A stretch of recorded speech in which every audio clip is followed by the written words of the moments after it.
What is happening, you pickle dingleberries? Galactic Criminal here, and today we got a brand new single from a brand new project from vocalist CJ McCreary, formerly of Lorna Shore. It's been a minute, but he's back. I'm seeing a lot of hype surrounding this thing on the interwebs and in my DMs, so I'm willing to give her a go. It's a little over 6 minutes long, so we're gonna go ahead and dig straight in. Immortal Disfigurement drags through the Inferno. 1, 2, 3.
Well, okay then. Okay. CJ showing us how big his lungs are at the end there. That was pretty solid, actually. Oh, yeah, I don't know. I have thoughts. As always, I gotta be honest with you. And I've got, I think, more criticisms than more cons than pros for this. I feel like I kind of feel like there's no way, absolutely no way you cannot reference Lorna Shore when talking about this track after having heard it.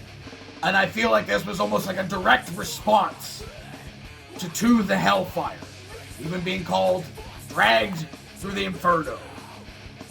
I feel like this was like a direct response to that song. I mean, hitting a lot of the exact same beats that song did in slightly different ways, but still I felt a lot of the same beats were there, even like for when the solo comes in.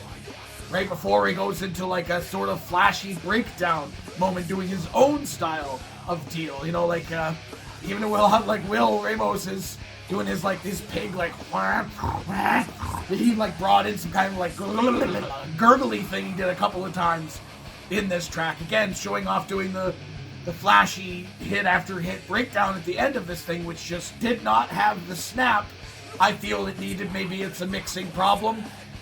And I also feel like the symphonic element did a lot of heavy lifting when it came to this song, which a lot of the time normally isn't a bad thing, but when the song comes in at about 6 minutes, I feel like this thing could have been at 3 minutes, if not under, for what exactly we got here, for all the different elements and changes that we got here, and some of like the more technical sounding riffs that we barely got here. This thing should have been 6 minutes long. I don't feel like this is the epic that he believes that it is, or that it is going to be. Like a big giant comeback for a first track. I feel like that was what they were going for here. Having an almost like 30-second long intro symphonic element, which I thought was okay, but I was like, okay, let's, get on with it already. If you don't come in hard and really, really fast, or just really cool with some kind of new cool sounding catchy riff or something, to bust into this song, that intro tenseness build up moment just didn't need to be there for I feel what we ended up getting. It was like a very okay deathcore track that went on for way too long. Symphonic element was cool, but again, the song should have been a lot shorter.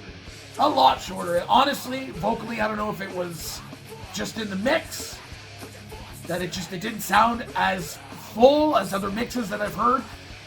Maybe we've just been incredibly spoiled over the last few years of deathcore bands and deathcore vocalists, and just incredibly good mixing engineers and producers just pumping out some crazy stuff.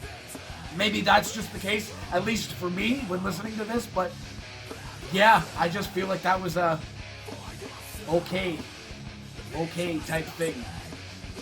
Yeah, it felt very much like a response to the Hellfire to me. It's just how I feel. It's just how I feel. If you love that, hey man, all the power to you. I feel like there's a lot better vocalists and a lot better bands doing it right now that I don't necessarily believe we need this band. At least from this song specifically. But hey, what the rest of you fuckers think of this shit? Do you agree with me? Let me know in the comments below. Of course, there'll be a link in the description for this video, so if you want to watch it for yourself on screen, full audio and get the full experience. And as always, have yourself a fantastic evening.